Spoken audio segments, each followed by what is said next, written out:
People with a microscope are finding something called mesogens inside of people's blood. So I wanted to find out what it was, what it's made of, and where is it coming from. Mesogens are made from something called phenol or biphenol. It's a hydrocarbon in a plastic derivative, and it can be made from coal tar or crude oil, or it can be made from benzene, which is another toxic chemical. It self-assembles and uses different derivatives from your body, like cholesterol or your DNA or different chains of amino acids.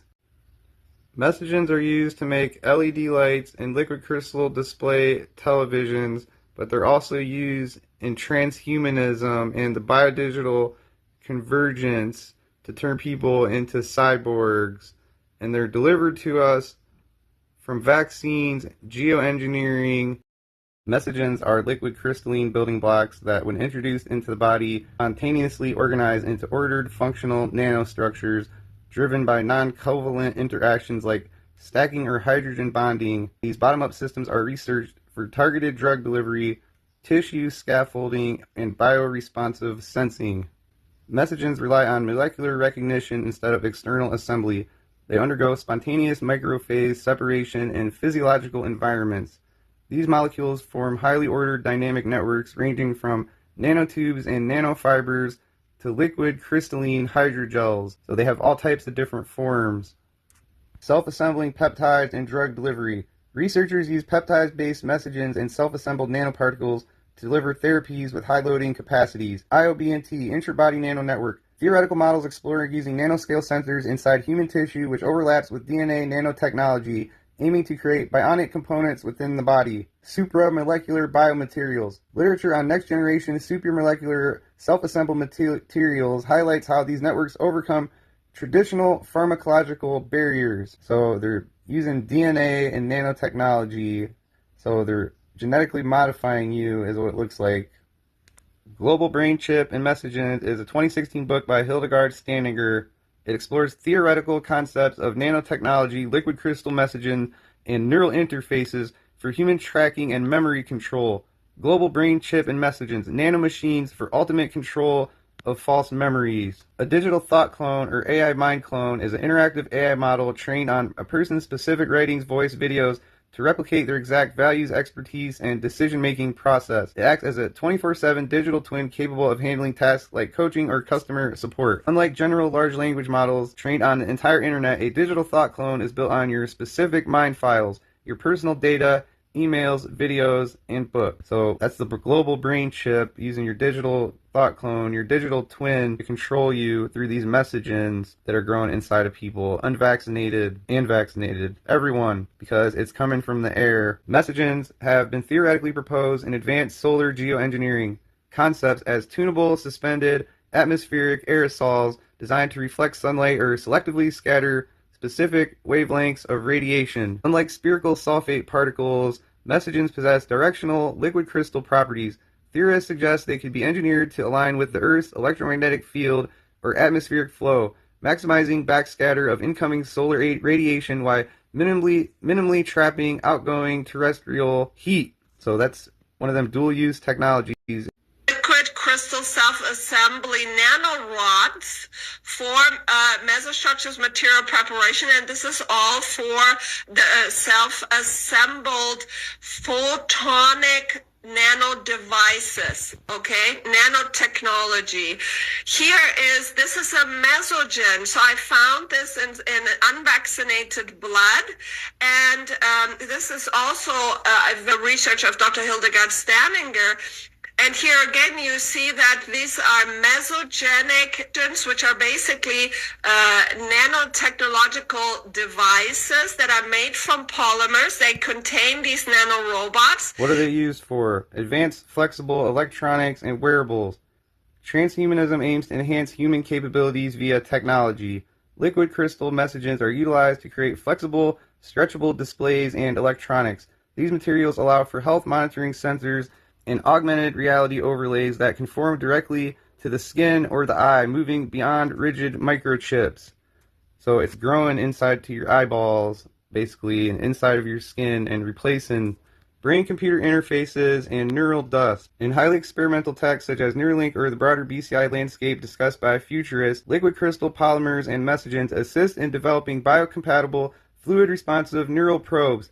Because mesogens respond to electromagnetic fields and temperature shifts, they are researched to create minimally invasive interfaces that bridge human cognition with external computing without triggering severe scar tissue or immune responses. So right there you have your brain chip made out of the same thing. I said it's going to replace your whole body with nanotech. Prosthetics and artificial muscles. Transhumanists seek to overcome biological frailties. Liquid crystal elastomers operate as artificial muscles. By changing shape in response to heat, light, or electrical stimulation, the mesogen-based materials allow for highly responsive, lightweight, and lifelike robotic prosthetics that restore or exceed natural human motor function. It's used in LED or LCD liquid crystal display screens like phone screens or computer or television screens. How do they self-assemble inside of you? Mesogens self-assemble under electromagnetic fields into liquid crystalline architectures through anisotropic intramolecular forces. AI algorithms like Monte Carlo tree search and genetic algorithms act as closed-loop orchestrators. They predict molecular dipole behaviors and adjust EMF vectors in real time, driving autonomous, defect-free nanomaterials synthesis. 5G is not required. Localized control. The EMF used to manipulate liquid crystals operates at the microscopic scale. This is generated by localized hardware, not telecommunication networks. Commercial 5G networks utilize high-frequency radio waves. Dynamic ambient radiation, ambient telecom signals are millions of times too weak to induce the precise molecular torque needed for mesogen self-assembly. So they're getting their power from something else. Microscopic electromagnetic fields, EMF, used to manipulate soft matter or liquid crystals in theoretical nanoscale architectures are generated by localized biocompatible micro-hardware. This includes magnetoelectric nanoparticles, piezoelectric nanogenerators, biocompatible microcoils, or graphene-based microcapacitors integrated into local bioscaffolds. So that's all the other nanotechnology that's inside of people, and graphene is used to harvest energy from you to power the self-assembly process that builds all this stuff that grows in your eyeballs and grows in your skin and replaces. This is an excellent article I found. Benjamin Conine, Nanotech Technocratic Takeover. It explains about mesogens. They're being introduced into the body by various means. Vaccines, chemtrails. The self-forming structures create a network of sensors and transducers in the body. They use your body's hydrogel to form around graphene oxide and other nanoparticles and form the mesogen chip. EMF increases the amount of hydrogel your body produces. EMF increases inflammation, triggering astrocyte microglia activation that remodels hydrogels into the crystal mesogenic structures. EMF exposure acts as the external director for in vivo nanofabrication made from mesogens inside of people. But it's much worse than just brain chips. It's a complete body transformation. Certain frequencies interact with graphene oxide and cause it to link up with other nanoparticles in a certain sequence. This sample was taken from a skin lesion of a targeted individual in 2018 by Dr. Hildegard Staninger. It revealed a mesogenic micro-bidirectional biosignal interface, a crystalline structure with metal oxides and many other materials used for semiconductors. Your digital thought clone is used to control you. Once connected to this brain-computer interface, quantum computing system, your brain is mapped to create a digital thought. A person's digital thought clone is a replica of all known data and behavior on a specific living person, recording their choices, preferences, behavioral trends, and decision-making process. Through exact EEG monitoring and logging someone's experiences with the BCI, perfect digital thought clone can be created. The digital thought clone can be used to create an AI behavioral influence agent. A digital thought clone can be used to create an AI behavioral influence agent. This agent can find personalized ways to change how a person thinks and feels about anything. AI algorithms then run simulations, testing scenarios to predict outcomes or nudge towards specific conclusions aligned with the person's historical reasoning, impulsivity, and life experience. The AI behavioral agent tests out manipulation on the digital thought clone, refining its ability to control someone. The BCI software can also control memory, almost completely. Through targeted inhibition of biocampal amygdala structures, this would allow them to give special significance to certain memories for programming